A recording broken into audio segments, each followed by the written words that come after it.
ठीक है, final minus initial से। तो अगर मैं ये वाला वेक्टर की बात करूं तो ये लिखा जा सकता है R1 vector minus R2 vector.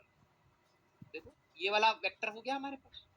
अगर मैं इस वेक्टर का, मेरे को तो डिस्टेंस चाहिए ना, तो क्या मैं यहां पे लिख सकता हूं mod of R1 minus R2 vector का स्क्वायर, क्योंकि इन दोनों के बीच का जो डिस्टेंस बिटवीन चार्ज होगा, ध्यान समझना, डिस्टेंस बिटवीन चार्ज ही तो रखना था वहां पे, डिस्टेंस बिटवीन चार्ज की अगर मैं बात करूं तो वो होगा बेटा, दोनों वेक्टर को माइनस करोगे, R1 माइनस R2 करोगे तो वेक्टर मिल जाएगा।